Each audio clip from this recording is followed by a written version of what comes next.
পাহাড়ে আবু কুবাইসের উপরে আল্লাহর নবী বিশ্বনবী উঠলেন।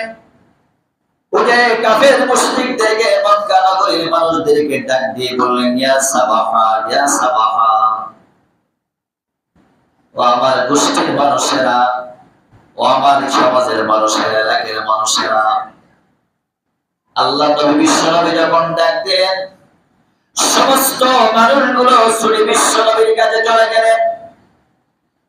চিন্তা করলেন, নিঃসন্দেহে মুহাম্মদ কোন বিপদে পড়েছেন, অথবা মুহাম্মদ আমাদেরকে একত্রিত করে তার যে মিশন আর ভিশন ছিল সেটাকে ছেড়ে দিয়ে আমাদের সঙ্গে হয়তো একত্রতা ঘোষণা করবেন।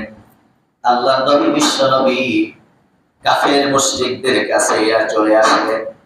পাহাড়ের পাদদেশে দাঁড়িয়ে আল্লাহ নবী বিশ্বনবী বললেন, ও আমার কওমের মানুষেরা, সমাজের মানুষেরা, তোমরা এই কথা বিশ্বাস করো কি এই যে পাহাড় দেখা যায়, পাহাড়ের অপোজিট পাশে আমাদের শত্রুরা লুকায়িত আছে, এই শত্রুগুলো আমাদের উপরেই মুহূর্তে ঝাঁপিয়ে পড়ে আমাদের জীবন নাশ করে দেবে। তোমরা এটা মানো কি, বিশ্বাস করো কি? কাফের মুশরিকরা এই সময় বলেছিল, নিঃসন্দেহে আমরা বিশ্বাস করি, কারণ তোমার মতো ভালো মানুষ সমাজে আর নাই। তোমার জবান দিয়ে মিথ্যা কথা পাই না। তোমার নাম না আল আমিন। জোরে বলুন সুবহানাল্লাহ। কাফের মুশরিকদের এই সত্যতা যখন জবান দিয়ে স্বীকার করলেন, আল্লাহর নবী বিশ্বনবী তখন বললেন, ক্বালা লা ইলাহা ইল্লাল্লাহু ফাদাখালাল জান্নাহ। যদি তোমরা লা ইলাহা ইল্লাল্লাহ পড়ে নাও, এরপরে তোমাদেরকে আল্লাহ পাক রব্বুল আলামিন জান্নাতে প্রবেশ করাবেন। জোরে বলুন সুবহানাল্লাহ।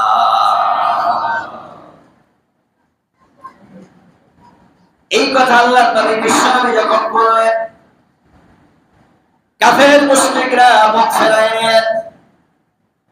বলেন, তুমি কি এই কথা বলার জন্য রেখেছো? আমাদের সময় নষ্ট করেছি।